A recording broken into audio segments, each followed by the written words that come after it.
Welcome to Asian Book Club, where we highlight Asian and Asian American authors. We are your hosts, Jamae and Sabangan. and I'm Stephen Park. And today we're bringing you our first read of I'm Laughing Because I'm Crying by Youngmi Mayer. Before we get into the book, we've had a lot of interesting experiences this week in terms Mm-hmm. of going out and just doing normal everyday things. Yep. The first one I was primarily going to talk about was how we went to a restaurant that was Hawaiian food with people that had come from Hawaii that established this wonderful restaurant that we go to, fairly often. Mm-hmm. The incident that occurred, I don't think was necessarily wrong. I just felt wronged by it.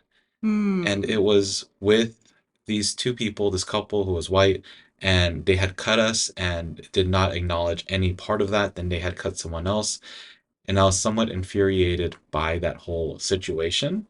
But then today happened. So today was a Costco day for me. I tried to go early in the morning to avoid crowds, but I could not do that today. As I was waiting in line, I was standing behind these three people, a couple and another stranger who were talking, and there was a lot of stuff in that conversation that was very annoying, one of which was their support for a certain candidate for presidency. The part that I was initially frustrated by, though, was not even that.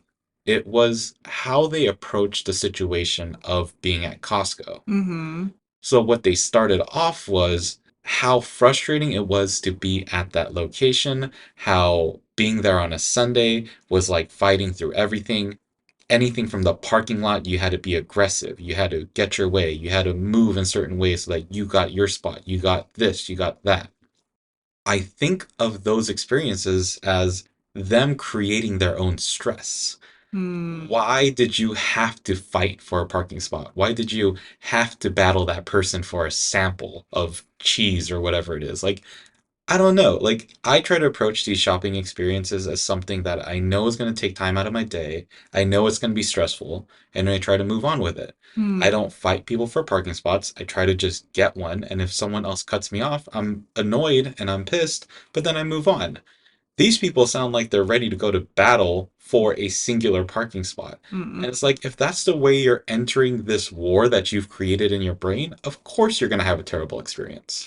I feel like white culture in general has this individual mentality, and I think this is a very big blanket statement, but they do have an individual mentality very different from our collective mentality. The way that we move around the world trying to pacify the experiences around us, trying to put out fires. While, like you said, it seems like with these people in particular, they wanted to go into it with guns blazing. Right. And even just the way that they behaved in line of having to scoot right behind the person in front of them so that no one could get past or no one can cut them or something. Well, I was like, there are people that need to get through these aisles and there's Right. no other way around. So why not create an opening for them? Mm-hmm. It's so frustrating to see people behave this way and then to also see them behave in a way that is so lacking in thought and like you said in terms of how they would view the community and help others. Like if there's someone that's older or someone that has a reason that they can't stand or move around as much, why not let them go in front of you? Why not let them get something first so that they can then have their way eased just a little bit? Exactly. It kind of reminds me of a time when I had a visible injury. My knee had popped out, and so I was trying to get on the bus, and this gaggle of young people rushed in front of me and decided to sit in the disabled spot where I would have sat, but instead I had to be the one standing with my banged up knee. Mm-hmm. Yeah, it's something that I think our community has gone away from, and I don't know if it's because now we're in a space that is much more occupied by white people, Mm. whereas previously we both come from areas that had much more diversity, much larger Asian communities. But that incident really just made me so upset at the way that they were acting and how they felt so entitled. It was also a middle-aged white couple who is at Costco, so likely you're in at least a middle income bracket, if not higher, Right. and you're complaining about all this stuff for yourself while there's so many worse things in the world, and it's absolutely frustrating. Right. It's the lack of awareness. Right. Back to the lack of awareness at that restaurant. The original thought was if you're white and you're at an Asian restaurant, this was my crazy mindset of you should be, in a sense, creating reparations of if you're there and you see Asian people behind you, let them go first because it's not your space. Right. It's more of a joke than anything, No, but but I agree. I agree. If it's not your space, you shouldn't be taking it. at least not presenting like you own the space. I think that's the Right. most frustrating thing is this Mhm. couple that walked in front of us, then walked in front of a family of five, I think. Yes. They were not asking us if we didn't mind them being in front of us. They weren't asking if that family was ready to order. They just walked in front and just kept walking and walking in front. Mm-hmm. So it's so frustrating to see things like that. It's not just white people that do this, I know, but it feels extra frustrating when that does happen. Right. This very much seems in line with the theme of the book that we're reading, Mm-hmm. which is maybe why it's all come up and come to the surface. But before we get into the actual book, let's find ways to heal our trauma by going into our recommendation for the week. Our recommendation for the week is Katrina Niere. Katrina Niere is a Filipino American therapist who helps clients break generational family trauma cycles. She specializes in intergenerational family trauma, first and second generation family and cultural issues, Asian American, Pacific Islander, and Black, Indigenous, and people of color mental health, and developing secure attachment and relationships. Katrina Nieri is currently accepting online therapy clients in California, but she also hosts public events. You can learn more about Katrina Nieri's work through her website at mindhealththerapy.com, and you can find her on Instagram at katrina.niere. That's Katrina, Katrina dot Niere, Niere. Yep, and that's our recommendation for the week. Okay, so first read of I'm Laughing Because I'm Crying by Youngmi Mayer.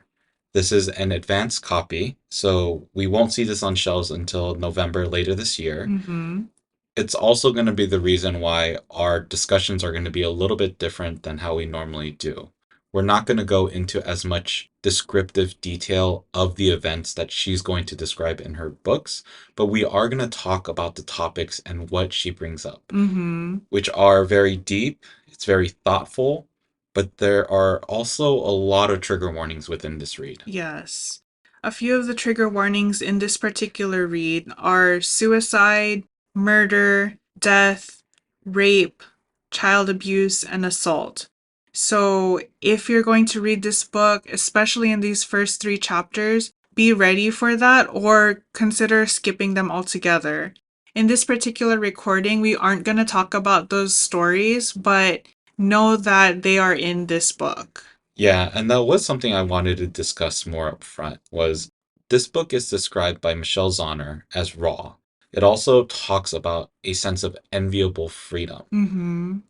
I would say the word raw is a very good descriptor of this. Yep. She kind of puts her whole soul out on this plate.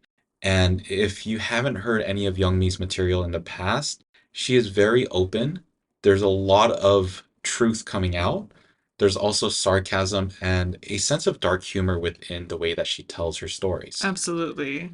So I would say the first three chapters that we just read seem to be a very good glimpse of what to expect. Mm-hmm. If you're not into that kind of storytelling, I don't know if this book would be for you. Right. So if you're not ready for bluntness or frankness and possible gruesomeness, this might not be the book for you. But if you're in the headspace and ready to be open to these kinds of topics, then you're in for a great ride. Yeah, if you're willing to sit through that and be able to read through it, it's a lot of really great topics. And surprisingly, I learned so much more about myself as a Korean individual Mm, that there's a lot of value in what she is actually telling us. yes. So let's go into one of the first topics that we kind of wanted to discuss, and that was the way that she described the importance of names. Yes, in the first chapter, she talks about how in Korea, rather than knowing people by their names, you know them by how you're connected or how you're related to them. Yeah, and this was something I grew up with. It was something that has always been, and I never really connected that concept. Like, my mom is Jisoo-엄마, which is like my brother's name and Mm, mom, or mm-hmm. Yongsoo-엄마, which is my name and mom. It has always been her title when we go to church. It has always been her title amongst her friends.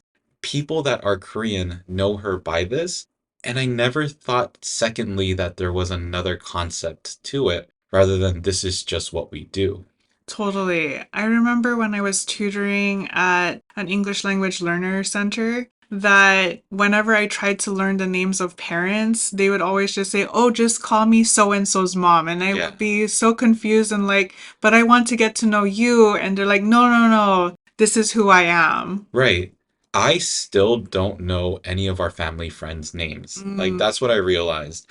We grew up with them for at least 16 years, and my parents are still friends with them, and I know their kids' names. I have no idea at all what their names are.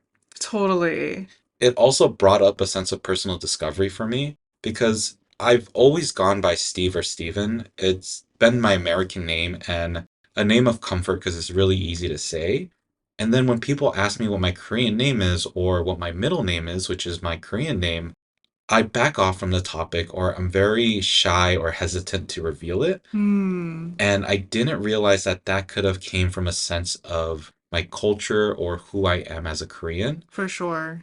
I was more afraid of people pronouncing it wrong or people saying my name incorrectly and me being frustrated with the fact that they can't say it. So in Hmm, my brain, I thought, I don't want to tell you if you're not going to say it correctly. for sure. And so I always kept that protected with me. There's also a very strong tie and meaning behind my name. And so I find so much value in what my Korean name is, which is Yongsu, but I don't care about my English name. Like when people ask me, are you Steve or Steven? I'm like, I truly don't care. Like you can call me whatever you want. Like if you call a name in my direction, I will look, and then if that's who you're calling, I will go for it. I've had people call me like Jeff, and I just like let it go for many sessions, like over weeks and weeks time, like because I just truly don't care. But yeah, I didn't realize I cared about my Korean name as much as I did. Mm. So this also brought some self-discovery while I was thinking about my personal experience with my name. Growing up, Jamae, for some reason, is hard for people to pronounce. And even though it's two syllables and it's written the way it's spelled, people would call me Jamie, James. they would call me James, and there would be all these different names and mispronunciations. And although I would roll my eyes at it, instead, I was more surprised when people said my name right. And I felt more joy and pride in those moments rather than being frustrated, if Right. that makes sense. Yeah. And so another thing that I thought about was in the Philippines, or at least in my experience with Filipino culture, people are known by their nicknames. So instead of Jamae, I grew up with Jam Jam or Jamae May or Jay Ann. All these nicknames were treasures for me. And like you said, they would call me different names, but I would still respond to them. And my proper name was for when I was in trouble. Mm-hmm. And same thing as what we were describing with our Korean names is in Filipino culture, it seems like you also go by titles because you Yes. still go by Tito or Tita and you say your name after, or you'll say Mm-hmm. Ate, or you'll say Kuya or something, right? Like you Mm-hmm. still have that title attached to you. Yes. It's just slightly different than the specificity of the Korean names. Mm-hmm. That I think led to quite a bit of me understanding a little bit more about myself. Another part that I've been learning more over the last few years is this concept of Han. Mm-hmm. So, Han is like this fiery rage that apparently lives within Korean people. It's generational. Yeah, and I didn't know this. This was actually something that Jamae had brought up to me. I knew that Korean people were very passionate. I didn't know this concept. Mm. One thing that Youngmi brings up in this book is the situation in which she talks about how Koreans love being angry and Koreans loving to get revenge. And I find this to be so true and such a good description of how I like to live my life. I always describe my actions as being petty. Like, I'm a very petty person. Like, if you wrong me, I don't need a notebook because I'll remember it for years. I also find the exact opposite with loyalty of if you do something good for me, I will also remember that forever and treat you accordingly. Definitely. Which, for those of you who don't know already, Steven and I are partners. And for those who live with people who have that Han, you know that they will never forget any of your wrongdoings. Mm-hmm. So fights are definitely interesting. It's like going through history. Mm-hmm. It's also just this sense of rage that's so hard to control. Hmm. It's like if you have a match and you walk into a room that's been filled with gasoline Mm. and every type of flammable object you could possibly think of. It happens, and I try my best to control it, and I try not to have it leak out to other people. But I get what she means. I get what Youngmi is saying in this. I wish everyone could experience it like a Disneyland ride. Like you could stand in line, you could sit through it, you can go through the Han, and then feel what it feels like so that you could come back on the other end.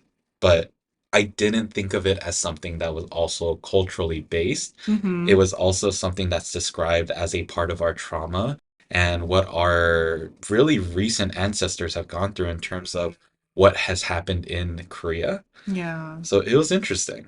When you talk about wanting people to experience Han, how would you describe the experience? Is it something you unleash? Is it something that's boiling? How would you describe it?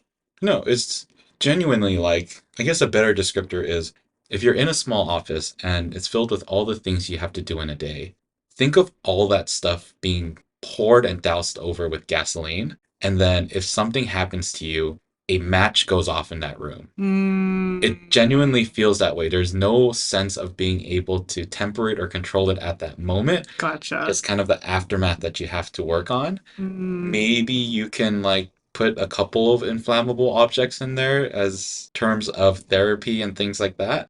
But it really feels like it's an instant that takes over your entire body, and then you just have to kind of deal with it. for sure, definitely. I think it's so interesting and so telling that you have a word for this, Han. In retrospect and in reflection to that, Filipinos have a different type of generational trauma, which is people pleasing and wanting to be smiley and happy for the sake of other people. And I wish there was a word for it, or if there is a word, I don't know it. I mean, I feel like that also comes from the customer service aspect of where the Filipino people have had to grow into Right. in terms of nurses, in terms of tourism, in terms Mm, of hotel service. right. Like the Filipino people have learned to thrive in certain areas of service and labor. And maybe that's the reason why it's kind of not ingrained, but become a way of handling certain events. Mm-hmm. Now that I think about it, there is something that is ingrained and kind of relates to this people pleasing, which is utang na loob, which means debt of the inside or debt of the soul. It generally is talking about needing to repay someone for something. So if it's a boss, you need to repay them for hiring you. If it's a family member, you need to repay them for being nice to you or for raising you. Hmm. Hmm. And speaking of that, there is a topic in chapter 2 that talks about the debt that is kind of owed onto people of color, Hmm. but in a way that describes how people of color have generally been abused and systemically been oppressed a bit. Right. And what Young Me does mention in the book is how part of the reason why there's this cycle of abuse and that current burden of abuse is because there is no other outlet for them. There is no other way or supremacy to unleash it on. Right. Unlike white folks. White folks have this supremacy mindset that makes them feel like they are above all other things. Right, which makes them cut people in line at Hawaiian restaurants Yup. and be very rude to people at Costco. Right, exactly, exactly. So instead, we hold it in and we unleash it among our own or on ourselves sometimes. Right, right. The last topic that I kind of wanted to discuss was a big part of what chapter 3 was. Mm, So we're talking about these very specific topics, but the way that Youngmi puts it in her book is how it's integrated into her life and yeah. who she is. So far, chapters 1 through 3 has been a discovery of her ancestry and the people that she knows and where she's come from. Mm-hmm. It is a wild amount of history that is just a part of her life and her Yes. family. I cannot believe the amount of trauma that has affected her family, Mm-hmm. and it shows in a lot of her storytelling and things that have happened Yes. as she's going through this process. And chapter 3 is when she finally talks about her mother and the Mm-hmm. story of her mother and how she came to be from a person in Korea, then a person who's ended up in America, then had gone back to Korea. Yes. She also talks about the lives of other Korean people, primarily women of that time, that sacrifice themselves so that they can be more for their families, Mm-hmm. and yet those were the people that were looked down upon, that were figuratively spat on Mm, and shamed and kind of demeaned for trying to provide for the ones that they loved. totally. That reminds me so much of OFWs or overseas Filipino workers who are sometimes literally spat on and literally put down in other countries wherever they go to. Right. For Korea at this time, what Youngmi describes are these juicy bar workers, Mm-hmm. which are women that are catering to American GIs and trying to find better lives in America so that they could kind of grow a certain amount of wealth. Yeah. Along with that became the threat of death, rape, assault, a lot of those things. Mm-hmm. The American GIs were definitely at fault for that, but also the Korean government wasn't doing anything for these women to protect them. Right. It's such a frustrating history amongst everything that's happened in Korea because this comes at the tail of the Japanese occupation and the Korean War. The way that Youngmi describes this and goes through with the storytelling is once again more through her mother's eyes. Mm. Her mother wore many different hats within this role. One was a juicy bar worker. Another was her first job, which was a sort of catering to the American GIs. It was a seamstress job. Mm-hmm. And Youngmi's mom was such an interesting person. The way that Yes. she was able to manipulate and utilize her resources so that she can get what she needed out of these American GIs by changing her accents or changing the way that she spoke to them so Mm-hmm. that she can seem less threatening or more welcoming. Yes. It was so interesting to see how she had handled things. Yes, definitely. There was survival tactics, but it was also cleverness. Right. Absolutely. These were just a couple thing amongst the many that Youngmi had described in her book. Another thing that I found very profound was what Koreans consider to be death, Mm. which they don't call death. We call it toraga, which means to return. Mm. And it was just another thing that I said. It was something that I lived with. It was something that I would say that if someone had passed, they had returned. But I never thought about the fact that it meant to return to the spiritual world. Mm. She also has more funny little insights in there, like the topic of the mark of the beast, which we won't go into detail with, but I think it's definitely worth learning what that means for young me. Yes. What did you think about the read so far? So far, I love it. I flew through it and almost ate it up in one sitting. Mm-hmm. I am definitely looking forward to the rest of the book. Mm-hmm. For me, I don't think it hit me the same way. I think the prologue in the first chapter hit me more like a tsunami or a Mm. massive wave that had crashed into me and I didn't know what I was expecting. Gotcha. And then as soon as that had passed, I had resurfaced and I can see the story that she was trying to tell. For sure. I don't think her writing changes at all throughout this book, but it was such a strong opening for everything that has happened in her life Yeah. that I don't think I was prepared for it. For sure. I think for those of you who are familiar with Youngmi's work in Feeling Asian or her newest podcast, Harry Butthole, both of those are the same voice that she uses in the book. And I think that's why it took very little time for me to ease into it because I was already listening to Young Mi's voice in my head. Right, right, right. I am massively excited about this second read. I think this is one of those books that you could sit down and read in one read, to be honest. It's just so enticing, and the way Mm, that she connects everything is so good. But we are still going to break it up into four reads, which means our second read is going to be pages 51 through 128, which are chapters 4, children, through chapter 7, chin, close person. yes. And for anyone that is interested in finding out more details about this book, we probably don't have a ton, but you can always email us and we can try to get you connected with the right people. The way that you can contact is going to be, Through email at asianbookclubpod@gmail.com, or you can contact us through Instagram at asianbookclubpod. yep. And we have our website, which is asianbookclubpod.com, that has our bookstore that has books that we've read in the past, books that we recommend, and books that we plan to read in the future. And a great way to support us is to rate, review, and subscribe to the podcast. Otherwise, make sure to be happy, be healthy, and read a book. Ingat! Bye. Bye!